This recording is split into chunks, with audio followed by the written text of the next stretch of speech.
नमस्कार दोस्तों, education point में आपका स्वागत है। मैं हरि कृष्णा और एक बार फिर दोस्तों आज हम बात करेंगे मध्य प्रदेश शिक्षक भर्ती वर्ग 3 की, है ना दोस्तों। इसमें हम मेरिट सूची की बात करेंगे, कैसे मेरिट बनने वाली है, क्या रिजर्वेशन है ना, कितने नंबरों में सिलेक्शन हो सकता है। इन सभी चीज़ों के सवालों के जवाब आज लेकर आए हैं। इससे पहले दोस्तों हमारे पास ये ऑनलाइन स्कोर कार्ड आया था, है ना दोस्तों, कमेंट बॉक्स के जो जरिए। तो यदि दोस्तों आपको भी शिक्षक भर्ती वर्ग 1, 2, 3 से संबंधित किसी भी तरीके की यदि सवालों में कोई दिक्कत है, कोई क्वेरी है, तो आप बिल्कुल सवाल कर सकते हैं दोस्तों, है ना। ऑनलाइन कमेंट्स में आप सवाल कर सकते हैं, उसका जवाब हम अगले एक सेशन में वीडियो बनाकर देते हैं दोस्तों।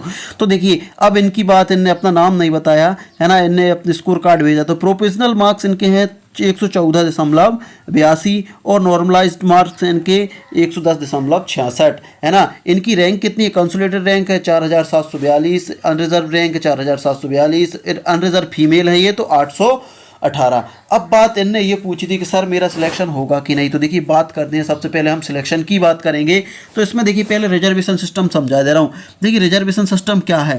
पहले एसटी है, तो एसटी को कितना मिलता है दोस्तों? 20%, एससी को 16%, है ना।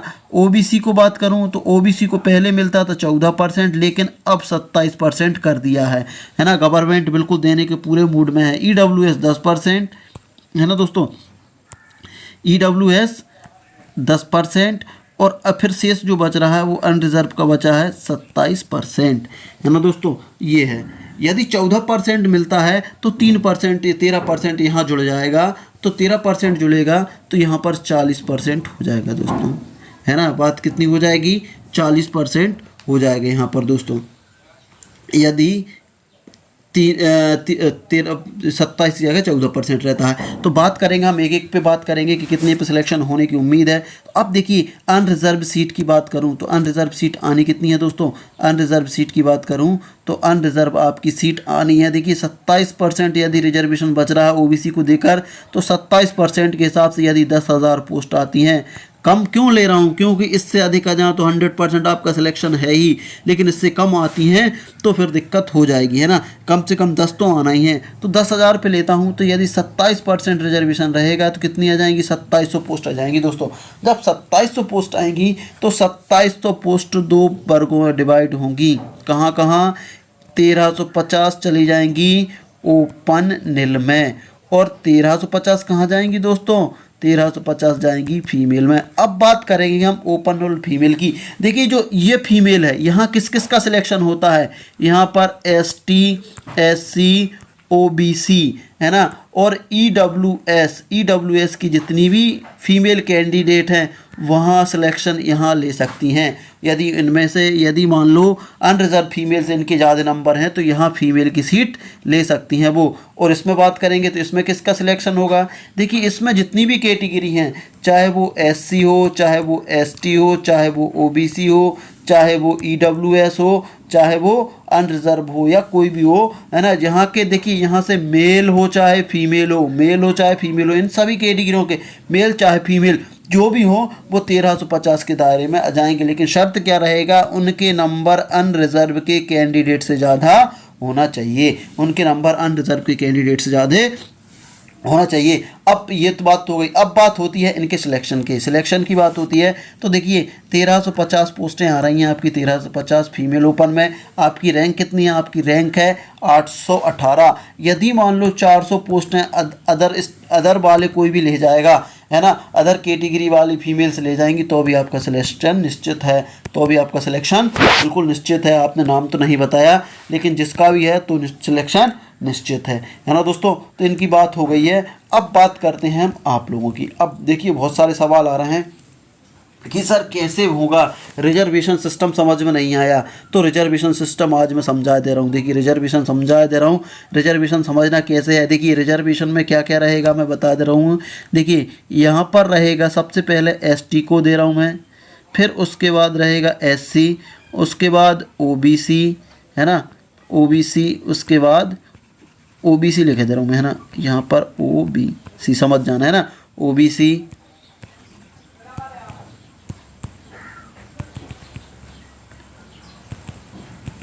उसके बाद लिखे दे रहा हूँ दोस्तों ओबीसी, लिखने में थोड़ी दिक्कत हो रही है, ओबीसी। उसके बाद लिखे दे रहा हूँ मैं अनरिजर्व, EWS है ना, उसके बाद EWS, उसके बाद अनरिजर्व।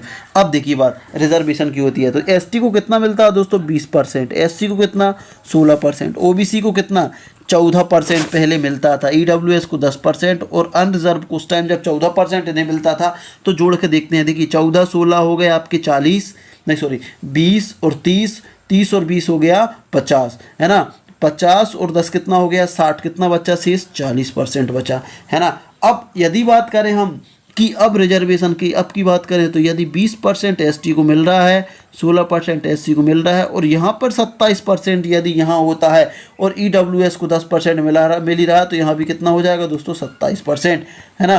तो ये रिजर्वेशन सिस्टम है। यदि पुराना वाला लागू होता है तो ये वाला चलेगा और नया लागू होता है तो ये वाला चलेगा। अब इस हिसाब से देख लो, इस हिसाब से काफ़ी अंतर आ जाएगा। अंतर कैसे आ जाएगा, देखिए यदि 10,000 पोस्टें आती हैं दोस्तों, यदि 10,000 पोस्टें आती हैं, पोस्टें कितनी आती हैं दोस्तों, यदि पोस्टें आती हैं 10,000, देखिए पोस्टें आती हैं 10,000 में, OBC को ले रहा हूँ। यदि OBC का रिजर्वेशन 14% तो अनरिजर्व में कितनी सीटें आएंगी, अनरिजर्व में आएंगी दोस्तों जब 40% की बात होगी, 2 जीरो कैंसिल, 4,000 पोस्टें अनरिजर्व में आ जाएंगी दोस्तों, 4,000 पोस्टें अनरिजर्व के लिए आ जाती हैं। और यदि रिजर्वेशन हो जाता है 27% तो फिर कितनी आएंगी दोस्तों, 2700 पोस्टें अनरिजर्व के लिए आएंगी।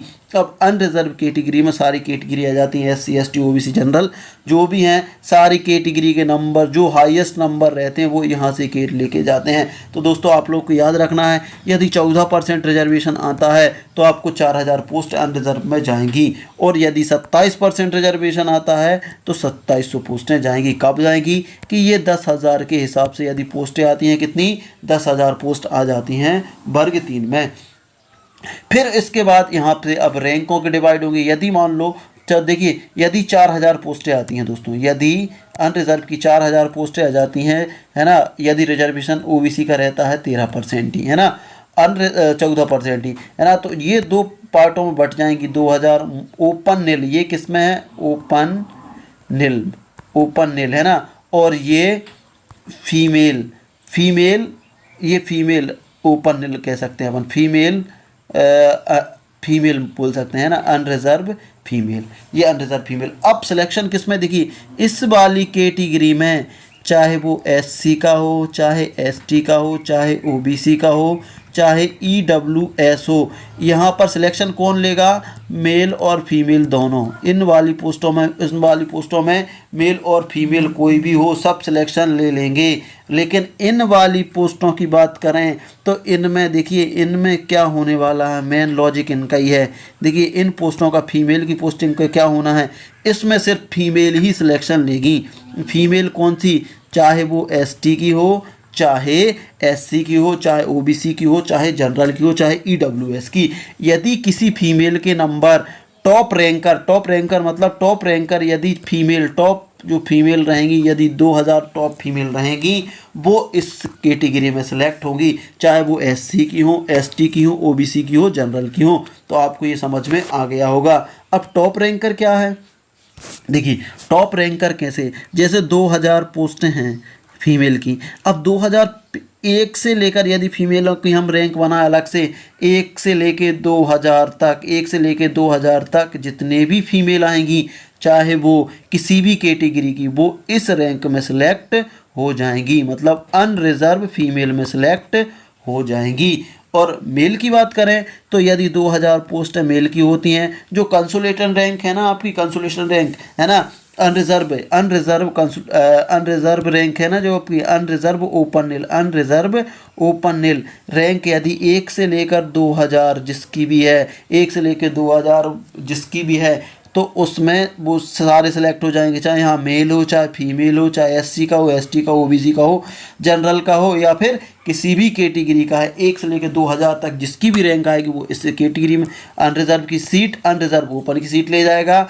और 1 से लेकर 2,000 फीमेल है ना, जो भी रहेंगी फीमेल कैटेगरी में वो इस रैंक की ले जाएंगी। तो इस तरीके से होगा दोस्तों कट ऑफ और उसका, तो इस तरीके से बनेगी मेरिट सूची। तो आप लोगों को शायद ये समझ में आ रहा होगा।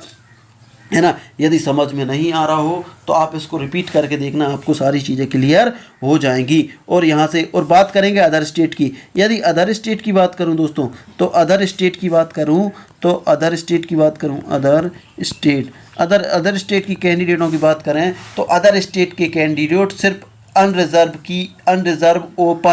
अनरिजर्व ओपन नील में सेलेक्ट होंगे, चाहे वो मेल हो चाहे फीमेल हो। जैसे बात करेंगे हम, यदि 10,000 पोस्टें आती है और ओबीसी का रिजर्वेशन मान लो 14% रहता है तो 2,000 पोस्टें आएंगी अनरिजर्व में। अब 1 से लेके 2,000 के बीच में, चाहे वो कोई सी कैटेगरी का कैंडिडेट हो, चाहे कोई हो अदर स्टेट का हो, जहाँ का हो वहाँ का हो, वो सब इसमें सेलेक्ट हो जाएंगे, है ना। अनरिजर्व के लिए लिखाता है डोमिन एस या नो, तो उसमें लिखा जाएगा नो, है ना।